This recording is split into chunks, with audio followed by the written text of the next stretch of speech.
It's not just where you're from. It's not which country you're from. It's not what religion you follow. It's do you have women worker in your workforce? Do you have youth in your workforce? Do you have older workers in your workforce? Somebody with special needs. That's diversity.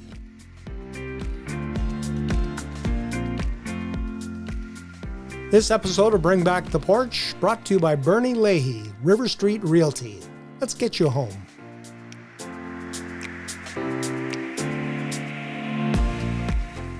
Well, every now and then we get the pleasure to sit down with one of our former Chat TV colleagues.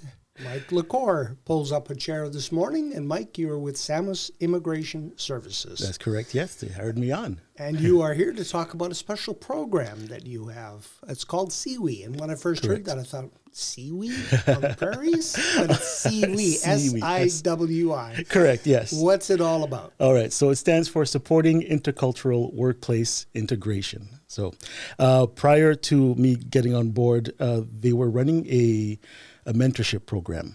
And so the mentorship program was focusing on individual employees or potential employees being paired with an employer in the region, in the city. And so that partnership would be followed and tracked, and they would do certain workshops to try to help that employee understand what the employer was looking for, and vice versa, helping the employer understand what they could do to help their employee.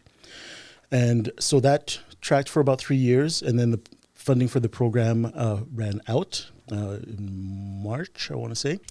And then, so Samus kind of pivoted and decided to run the SIWI program. So they're taking like elements of that mentorship program and focusing it more on employers and service providers and the community at large as well too, but mostly on the employers and the service providers, where the idea is to try to help employers onboard potential employees without having any concerns about their background or anything like that. So, yeah, it's been a very interesting process because like it's completely different from what I was doing before. Mm-hmm. However, it's been a big eye-opening experience, just kind of getting to see what it is that this community does behind the scenes that I really had no idea of a lot of the time. So a program like this where we can reach out to employers to help them hire and retain skilled workers is great because, as we all know, like if employers are doing well in the region, then they're probably hiring more people. And if they're hiring more people, that means they're making more money, and that's a good thing. It's good for everybody. Yeah, absolutely. Talk a little bit about how the workplace is changing from what it used to be to where we are now, because the faces in the workplace have definitely changed. Yeah, absolutely. It's when people don't like to hear the word diversity, but that's what it is. But I think there's been too much of a negative connotation put to that term. Mm-hmm. Because the diversity, like if you really think about it, it's not just where you're from. It's not which country you're from. It's not what religion you follow. It's do you have women worker in your workforce? Do you have youth in your workforce? Do you have older workers in your workforce? Somebody with special needs. That's diversity. That's what we're kind of trying to push with this thing. And that's what's changed over the years. Like you're probably used to seeing one group of people more often than not. There might have been one or two different persons within that, but it was one group. And then, but nowadays you can see like it's so wide and varied in terms of who is in the workforce. I've heard of people who had retired and have come back. Mm-hmm. I read there was the economic growth forum the last couple of days, and one gentleman who had stopped by to speak with me had mentioned how he was a painter for a long time. He'd been a painter for a long time. He had retired, and he was basically pulled back into it because they needed workers. Mm-hmm. And he himself had said, like, not only am I an older worker, I also have a special need as well too that needs to be taken care of. that needs to be looked after. So, no, it seems like how you're seeing it now is there is so much variety in the workforce that some employers might not know how to handle or how to deal with the variety, because it can be daunting, it can be challenging. They might not be certain of, okay, well, if this person has a mental health issue that they need special attention for, am I able to help provide that? The employer themselves doesn't need to necessarily provide that exact service, but if they know how to access the service for their employees, then that's a bonus for them. Sounds like it's all about accommodation. Yeah, that's what it comes down to. Exactly. And so the program is, I think the focus words that we were using for this one was workforce development. Okay. Now, you are working with employers. Yes, on correct. This one. Yeah. You need people to come to you. Yeah. And what will they get when they come to you? So what we will be providing are workshops and training sessions. And because we're funded by the province of Alberta, the government of Alberta, those sessions, those workshops are free. So there's no charge to any employers, no charge to any service providers. And so what we'll do is we'll try to have professionals available to run these workshops, to provide some tools that these employers can use to be able to onboard anybody they need to without having any concerns. And we're actually this will be a bit dated, but we do have our first workshop next week. Will be November 6th from 10 a.m. to 1 p.m. at the Esplanade. And that one particular one is HR focused, so it'll talk about hiring practices as one of the topics. It'll probably expand into more of that. We have a couple of great HR professionals, one from Ready and one from EBT, who will have like a little panelist discussion and just have a conversation about what employers can do to make hiring practices a lot easier. Because a lot of the focus, I would hope, with this program is that we want employers to be able to hire on and retain these workers. The retention part is also key. Like finding the workers is a challenge enough already. Keeping them is even more important. That's one of those things that you hear a lot about, where someone gets hired on, they get the employer spends money for training, the employer stays on for 6 weeks, a couple months, maybe 3, and they're gone. And you're back to square one. Back at square one all over again, right? So then with this program, the idea is, if we can provide the tools that employers need to not only just bring on workers, but also find a way to keep them. So that means having a workforce that's content, that's happy, that feels like they're being listened to, that feels like they're part of the team. That is huge in keeping people around. I'm wondering if an employer is looking at hiring and they've got candidate A, candidate B, and candidate C, and they're looking, this could be a challenge. They might take that resume and move it off. Yeah. But under your program, they might take a different view at that. Absolutely, and that's the point. Yes. So we don't want employers to have to make that decision. They see somebody who, they have some of those skills that I need in my workplace as an employee, but I don't know if I can provide for whatever their needs are. Is it a language barrier? I don't know. Is it signage in the workplace that can help them understand what it is they need to do? I don't know. I don't know what it is. So hopefully with these workshops, we eliminate that decision for employers, that instead of, just like you said, instead of having to, maybe I'll put that off to the side for now, it's just like, this person has the skill set I need. I'm not worried about where they're from. I'm not worried about what they need. I know what I need to do to be able to have them as part of my team. And I know where to go to get help. Absolutely. Yeah. The workforce, we keep hearing that the boomers, like myself, are going to be fading out of the workforce, and who's coming up to replace them? Exactly. So this is another challenge that employers and businesses are finding. Anything in here that will help that? That's the hope. I know, yes, from the government of Alberta's own studies in the last year even, like they were saying how there's going to be a huge need for workers in the next 5 to 7 years. And just like you said, there's going to be people that are retiring. There's going to be businesses that are going to be growing. There will be businesses that hopefully will be coming into the region and will be hiring. And if you have a workforce that has retired, where are you going to get those people? Yeah. Those people are here. They're here. And a lot of the time they're not being utilized because maybe they're not being given the chance that they need to be working. Maybe the employer doesn't realize that they even exist here and they're available for work. Or they do realize that they're here and they just don't know how to do that.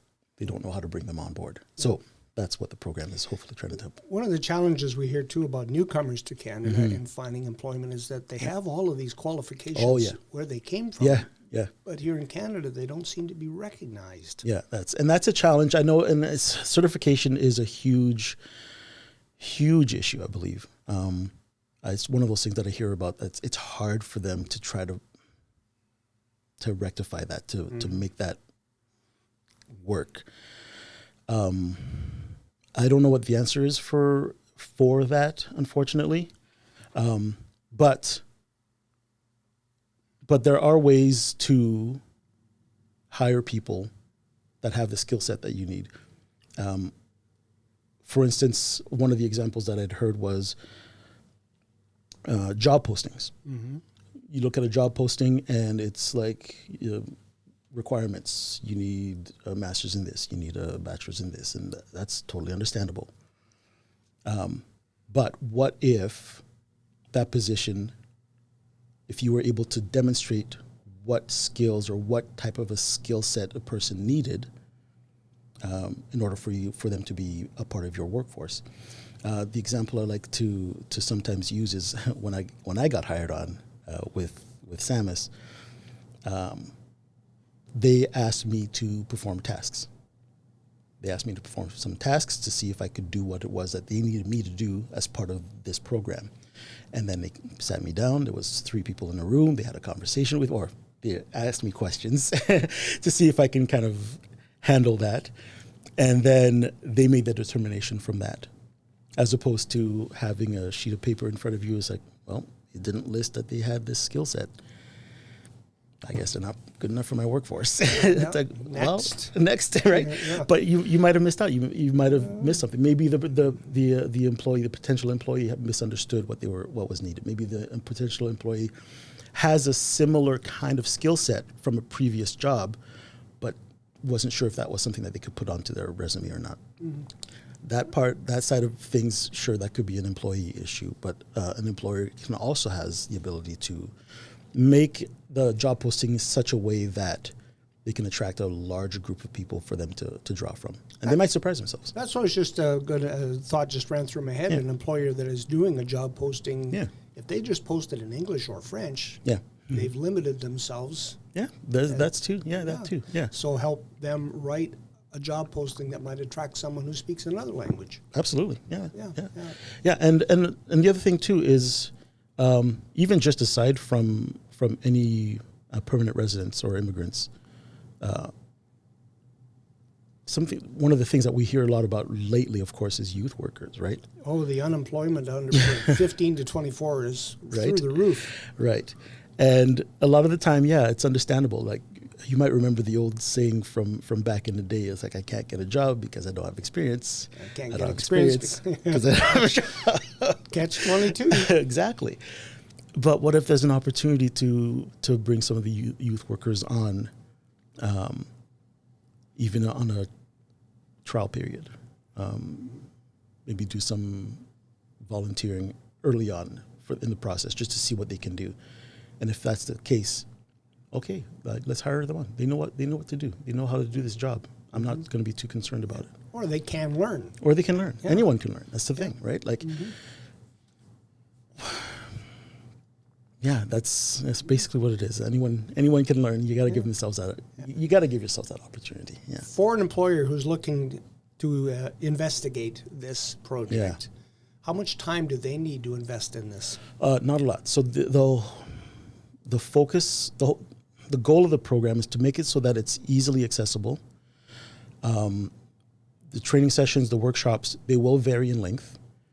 So like this first one we have coming up is a couple of hours. But for the most part, you're probably looking an hour, 45, 50 minutes. We want to make it so that it won't interfere with what the job that they already have to do, but will help them hire people and retain people. So we'll be able to offer in-person programming. We'll be able to offer online programming. The website, SIWI.ca, SIWI.ca, that will get updated as we go along through this process. People will be able to access resources, again, for free. They'll be able to sign up and register for workshops and training sessions. If there is something on the upcoming lists that doesn't quite fit with what you're looking for as an employer, let us know. Reach out to me. We will come to you and have a sit down and figure out what it is that you actually need in your workforce, in your workplace, and we will develop a program or a training session for you. So you're going to work with an employer, yeah. And this is no charge? No charge, yeah. Yeah. So a resource that people should be taking advantage of. Absolutely, yeah. The idea is we want to be able to help the region out as much as we can. Because like I'd mentioned earlier, like we said earlier, like if businesses are expanding, they're hiring. And if they're hiring, then people are working. And if people are working and they're accessing a group that maybe they'd never accessed before as an employer, in terms of profits and sales, that's good for them too, right? Like that's the bottom line is we understand companies are in it most of the time for the money or for making a profit. Mm-hmm. And we get that. Yep. And, finding ways to expand that process for them and accessing markets that they probably never accessed before, it's a good thing. How do people get a hold of you, Mike? Okay, so they can call me at 403-977-4861, call or text. They can email me at mike@samusimmigration.ca. And of course, you can go to the website, siwi.ca. A lot of our contact information is on there as well, too. We are on Facebook. Yeah. Supporting intercultural workplace integration on Facebook. We're also on LinkedIn, and we have a YouTube page. And on the YouTube page, we will have, as we go through the process, we'll have some videos that people can access, resources they can access. We'll also have features like videos that will kind of speak to what we're hoping to accomplish with the program as well, too, from other sources. Yeah. Anything else that we haven't touched on? No, I think that pretty much covers the most of it. I'm really thankful for the opportunity to come in, getting to talk to you.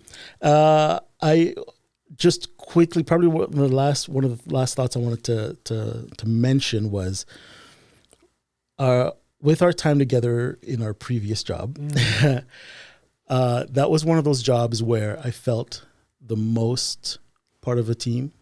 I felt the most heard. I felt the most welcome. I felt like I truly belonged. Mm-hmm. And this program is basically trying to duplicate aspects of that. Take that good. Spread it around. Spread it around. You got it. Mike Lecorps, Samus Immigration Services, thank you for the visit. Brian, thank you so much.